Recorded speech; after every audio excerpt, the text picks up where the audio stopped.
جمعہ کے دن دو چیزوں کی صفائی کا خیال رکھیں، کیونکہ یہ وہ اعمال ہیں جن سے اللہ تعالیٰ راضی ہوتا ہے۔ فرشتے دعائیں مانگتے ہیں اور شیطان جل کر بھاگ جاتا ہے۔ یہ نہ صرف عبادت کا دن ہے بلکہ تقدیر بدلنے کا دن بھی ہے۔ کیا آپ نے کبھی سوچا کہ کیوں کچھ گھروں میں رزق دروازہ کھٹکھٹاتا ہے جبکہ کچھ گھروں میں برکت کبھی ٹھہرتی نہیں؟ آخر وہ کیا راز ہے جو جمعہ کے دن اللہ تعالیٰ کے خزانوں کے دروازے کھول دیتا ہے؟ جب سورج طلوع ہوتا ہے تو فرشتے زمین پر نازل ہوتے ہیں، برکتیں برساتے ہیں اور دعائیں قبول ہوتی ہیں۔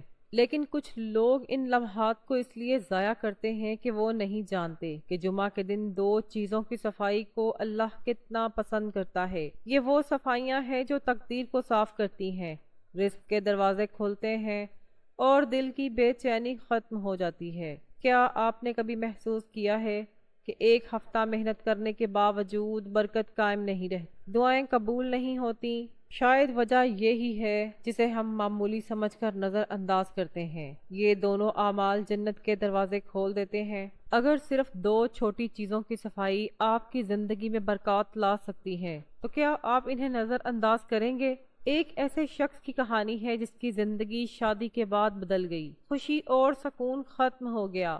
وہ ایک بزرگ کے پاس گیا اور اپنی پریشانی کا اظہار کیا۔ بزرگ نے فرمایا، جمعہ کے دن دو چیزوں کی صفائی کا خیال رکھیں۔ وہ شخص حیران ہوا کہ وہ غسل کرتا ہے، صاف ستھرے کپڑے پہنتا ہے اور مسجد جاتا ہے، باقی کیا بچا ہے؟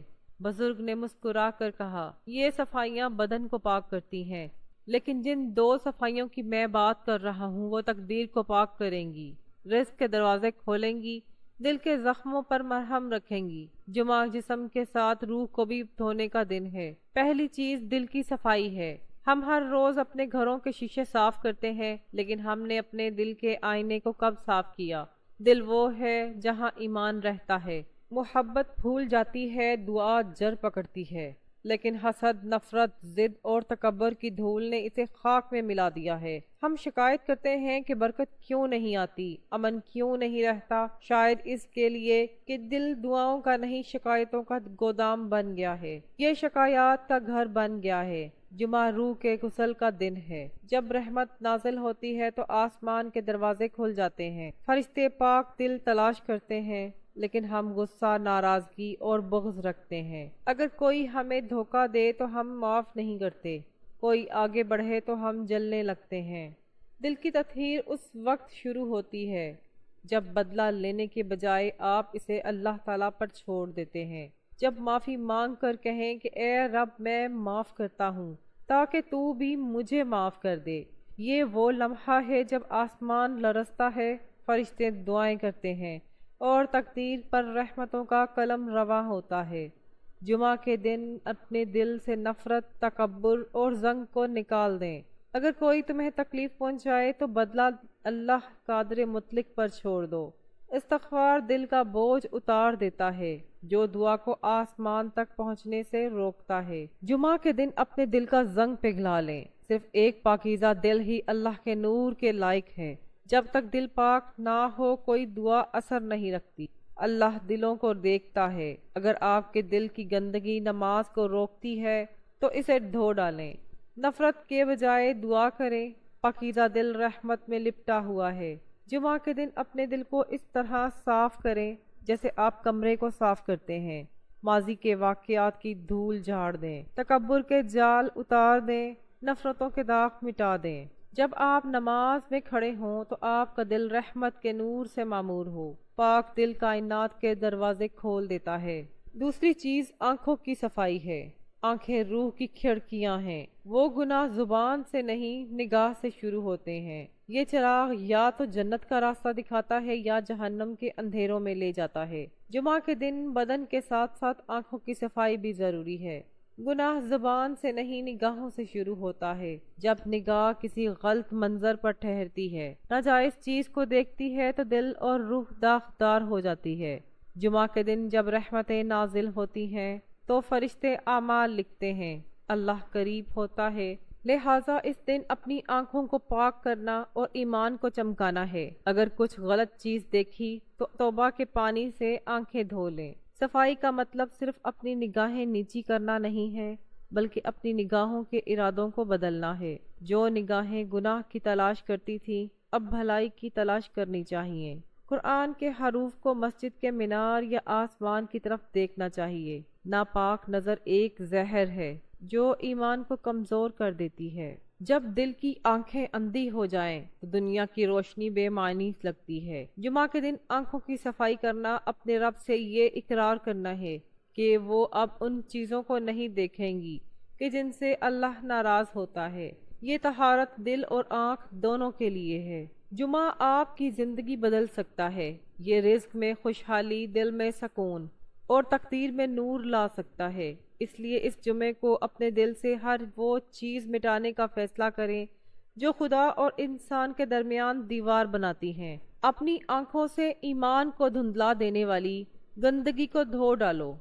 جب دونوں پاک ہوں گے تو دعائیں آسمان تک پہنچ جائیں گی، قسمت چمکے گی اور خدا راضی ہوگا۔ جمعہ اسلام میں بہت مقدس دن ہے، اسے یوم الجمعہ کہتے ہیں اور مسلمانوں کے لیے یہ عید کا دن ہے۔ قرآن مجید اور احادیث مبارکہ سے اس دن کے فضائل و اعمال کے بارے میں واضح رہنمائی ملتی ہے۔ حضرت ابو ہریرہ رضی اللہ عنہ سے روایت ہے کہ رسول اللہ صلی اللہ علیہ وآلہ وسلم نے فرمایا کہ جس نے جمعہ کے دن غسل کیا پھر جمعہ کی نماز کے لیے گیا تو گویا اس نے اونٹ کی قربانی کی۔ صحیح بخاری، صحیح مسلم۔ جمعہ کے دن غسل کرنا سنت موقدہ ہے، حتیٰ کہ خواتین اور مسافروں کے لیے بھی۔ نمبر 2، صاف کپڑے پہننا اور خوشبو لگانا۔ حضرت سلیمان فارسی رضی اللہ عنہ بیان کرتے ہیں کہ رسول اللہ صلی اللہ علیہ وآلہ وسلم نے فرمایا، جو شخص جمعہ کے دن غسل کرے تو اسے چاہیے کہ زیادہ سے زیادہ طہارت رکھے، اپنے سر پر تیل یا خوشبو لگائے، پھر جب جمعہ کی نماز کے لیے جائے تو 2 آدمیوں کے درمیان جدائی پیدا نہ کرے۔ اگر کوئی جتنی دعائیں اس کے مقدر میں ہیں پڑھے اور امام کے سلام پھیرتے وقت خاموش رہے تو اس کے گناہ معاف ہو جاتے ہیں۔ جو 2 نماز جمعہ کے درمیان ہوتی ہے وہ معاف کر دی جاتی ہے۔ بہترین لباس پہننا چاہیے، مسواک استعمال کرنا چاہیے اور خوشبو لگانا چاہیے۔ جمعہ کے دن فرشتے مسجد کے دروازوں پر کھڑے ہوتے ہیں اور داخل ہونے والوں کا حال لکھتے ہیں۔ جب امام منبر پر بیٹھتے ہیں تو لکھنا چھوڑ دیتے ہیں۔ آپ کو زیادہ سے زیادہ ثواب حاصل کرنے کے لیے جلد از جلد مسجد جانا چاہیے۔ حضرت ابو سعید خدری رضی اللہ عنہ روایت کرتے ہیں کہ رسول اللہ صلی اللہ علیہ وآلہ وسلم نے فرمایا، جس نے جمعہ کے دن سورۃ کہف پڑھی اس کے لیے جمعہ کی 2 نمازوں کے درمیان نور ہو جاتا ہے۔ سورۃ کہف کو صبح کے وقت یا دن میں کسی بھی وقت پڑھنا مستجب ہے۔ اللہ تعالی ہمیں نماز جمعہ کی فضیلت سے مستفید ہونے کی توفیق عطا فرمائے، آمین۔ اللہ ہمیں صرف کہنے اور سننے سے زیادہ عمل کرنے کی توفیق عطا فرمائے۔ میرا سنانا اور آپ کا سننا اپنی بارگاہ میں قبول و منظور فرمائے۔ ہم سب کا خاتمہ ایمان کے ساتھ ہو۔ اللہ ہم سب کو نیک اعمال کرنے کی توفیق عطا فرمائے اور ہمیں سنت رسول صلی اللہ علیہ وآلہ وسلم کا پیروکار بنائے۔ اے اللہ، اس ویڈیو کو دیکھنے والے ہم سب بھائیوں اور بہنوں کی تمام جائز مرادیں پوری فرما، آمین یا رب العالمین۔ ناظرین، اپنے رزق میں برکت کے لیے کامنٹس میں اللہ کے 99 ناموں میں سے کوئی ایک نام ضرور لکھیں۔ ویڈیو کو شیئر کرنا نہ بھولیں۔ اگلی ویڈیو تک اجازت دیں۔ اللہ حافظ۔